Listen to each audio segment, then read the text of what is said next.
Hey guys, welcome to my channel. If you're here, that's because you're interested in what I have to say. I wanted to provide a little bit of feedback on Tron Ares. I'm really late to the game because the movie has already been released for about almost 2 weeks now. I did watch it a couple of days ago, and I wanted to give some review on the film because I did check online and I did see a lot of backlash on the film.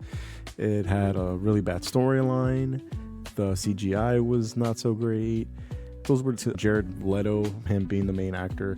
He just doesn't have a good history, which I can agree, not entirely.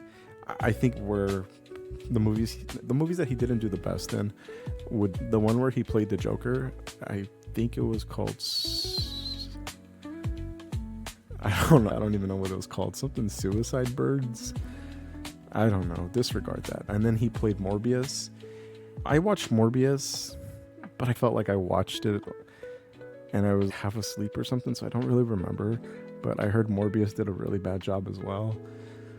Well, not heard, but reading online. So again, with Tron Ares, it seemed to have received a lot of backlash on the film. After going online and checking out YouTube, I did see that a lot of people were pretty upset. Well, people as in YouTubers were pretty upset about the film's outcome. They didn't like how they essentially rewrote the story so that they can introduce a new main character. They didn't want to bring back the main character that was for the second film.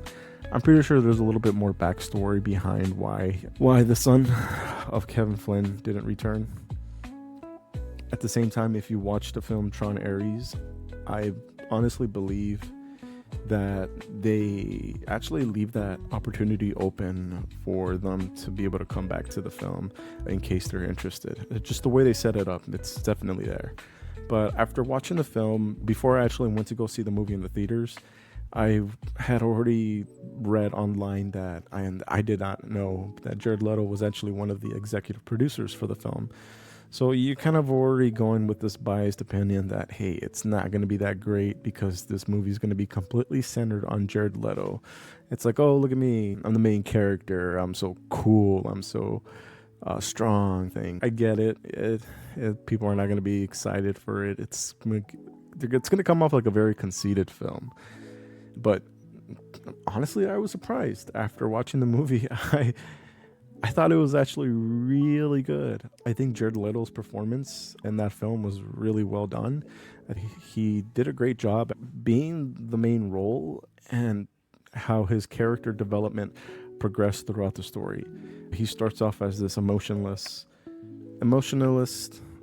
antagonist. I mean, he doesn't really come off the bad guy because he's just doing his duties, but I think he did really good as not having expressing any emotions and being a machine. He is AI. Watching the film progress, his character had a lot of character development. It did move fast. Another critique that I did see online was that there was a lot of dialogue in the film.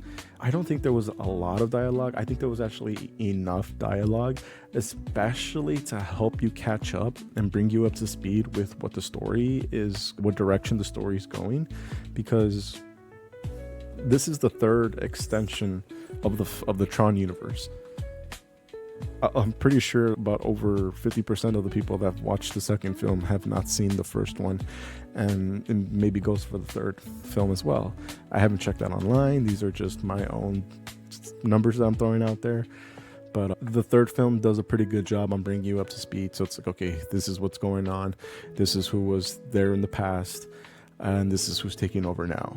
The new character role that took over Kevin Flynn's son's role from the second film, Tron Legacy, is Eve Kim, which I thought her role was really, really interesting, and not just interesting, but realistic. There was a lot of critiques about her character role being stupid. It's like, oh, it's obvious that she's the good guy in this film because she wants to see humanity flourish and use AI to be able to advance in technology and medicine, just be able to overall help out the human environment. Then you got the other guy, Julian, whatever. I'm probably saying his last name wrong. who is drawing those same parallels with what's going on in reality, where AI is essentially going to be used for military use and to be able to successfully win wars without having to continuously dispose humans, which is our reality. That's what's honestly going on. I mean, we can see that that's the direction where AI is going with. I think both of the roles were actually pretty cool. It's like you can honestly see the difference. You can see the yin and the yang. You obviously can tell one's bad, one's good. There was a lot of backlash with Eve Kim's character, and I don't get it. And yeah, I think most of the backlash was because she was a female and that she was a lead role. That's the complaints that I was watching on some of these YouTube videos. So I think that's pretty dumb. It really doesn't make any sense. So ignore that. It's a little concerning because some of these videos that were trashing her character, they have like about 200, 300 up to views. And then there's another one that had like about 1 million views, 1.5 million views. And then you go to the comment section and they're all agreeing with that opinion. So I wanted to touch on that. I think it's stupid. Disregard that. Eve Kim's a pretty realistic character, but it wasn't even completely centered around her, honestly. I honestly felt like in this film, you were not just following Jared Leto's character, but you were also following Athena, which is another character that I wanted to talk about. I think Athena's antagonist role in that film was perfectly executed. I think she killed that role. She really pulled off as being the other AI that was executing the commands without actually inputting its own essentially code, because the AI is just running by code and commands. But she was coded to be able to execute these commands by Julian, and she was doing them flawlessly. One thing that I noticed in her character role is that she gave me those Terminator vibes. I think if there were ever to come out with a Terminator film, she would definitely be a really good fit for that universe. She came out pretty scary, and I think it was really fun to be able to see her and Jared Leto, Athena, who was played by Jodie. I believe that's her real name, Jodie. Just seeing them clash with each other. It was really, really cool. The CGI, the battles, there wasn't too many one-on-one battles, like fist fighting and stuff like that. There was a little bit more of getaways and stuff. But it was still enough action. I think there was still enough action and a lot of suspense to it as well. Some of the people that were critiquing these fight scenes and the getaway scenes, they're pointing out that these guys were over here running around the whole city and yet not a single person died. Yeah, true. Yes, I get it. I mean, it would have been crazy to see somebody get sliced in half by the little beam that they leave behind when they're riding the motorcycles and stuff. Again, it's a Disney film, so you're not exactly going to see that. Despite that, not everything has to be perfect. It's fantasy, so you should be able to enjoy the film for what it is. I think that CGI was kick-ass, so I think that was definitely overlooked. And I think they did a really good job too. It doesn't look fake. It doesn't look overdone. I don't know why they were saying that it looked cheap. I think they put in a lot of good work into the CGI fights. But Jodie did a good job in her role. Eve Kim did as well. Just two honorable mentions that I wanted to bring up. And the last thing that I wanted to touch on was the little gems that they brought in that film. I thought, oh no, booty call.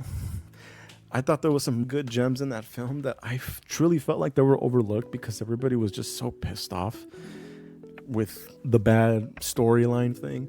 But my favorite gems was when Jared Leto went back into the original server.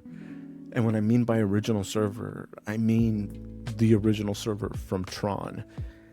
I thought that was a nice touch, almost this nostalgic feeling to be able to see that and be reinvented in today's technology when it comes to rendering the CGI. I thought that was freaking awesome. You get to see him use the original motorcycle, the scenery, the colors. I thought that was, yeah, it was really nice. It was really nice to see that. I thought that was like a nerd moment. I didn't see anybody on YouTube really talk about that, but I thought that was really cool. And then that little iconic moment where Jared Leto grabs the disc and he holds it up. Like, dude, these are gems right here. And you get these little nerd moments, and you get to enjoy them, especially for the people who've seen Tron and went to go see Tron, the first Tron, in theaters. Like, these people are so much older, and I think it was really cool for them to be able to do that for them. Not just for them, but for everybody. And I felt like these little gems in the film were overlooked. They were definitely overlooked. Because if you compare that server to the server from Tron Legacy, it's a different one. Essentially, it's the same server, but it's different from appearance and everything. It's like, I get it. You're gonna modernize the film, but what they did on bringing back the original server, that was a very nice touch. And then seeing the separate server where the one that Julianne coded, and then the other server that Eve and her sister coded in the film, you get to see the difference. And it was just a really nice touch, and I think it was definitely overlooked. Granted, there was some cringe moments. I do think one of the cringiest part of that film was when Jared Leto threw in a little bit of his, in my opinion, I think it was his personality, where he referenced that he discovered music and he likes Depeche Mode. I thought that was funny. Unnecessary too. And yeah, the whole film does feel like a very long goth music video, but I think a lot of the scenes were in sync with the music, so you were able to enjoy it. But I understand it's not for everybody. It's a little cringy, but I think someone like myself can enjoy something like that. And I thought that was still pretty cool, but still a little cringe. But yeah, I mean, these are just little talking points that I wanted to bring up. And for those of you, I think you guys were a little too harsh with critiquing this film. I think they did leave the window open, not the window, but the door open for the original characters to return. If you've watched a film and you've watched towards the end, then you'll see what I mean, where they leave a teaser for a sequel, and at the same time for returning characters. But again, this film was filmed within a 15-year difference, so if these original actors don't want to return, then we can't do anything about that. We have to respect that. And that's probably the reason why they had to rewrite the whole story. We're not going to be able to know everything, so we're quick to judge and be like, okay, it's Disney again, going and screwing up a whole nother series all over again like they usually do. We've seen them do that before with several different shows. But yeah, I think Ares, if you've already seen it and you didn't like it, maybe I probably changed your mind, or at least be able to see it in a different light. But if you haven't seen it and you still listen to my review, I do recommend you to still go watch it on your own. It's a really good film. You're going to enjoy it. And I think that's about the most important things that I wanted to touch on. I didn't want to make this video too long, but if you made it towards the end, I really appreciate it. Thank you. And I'll see you guys in my next review.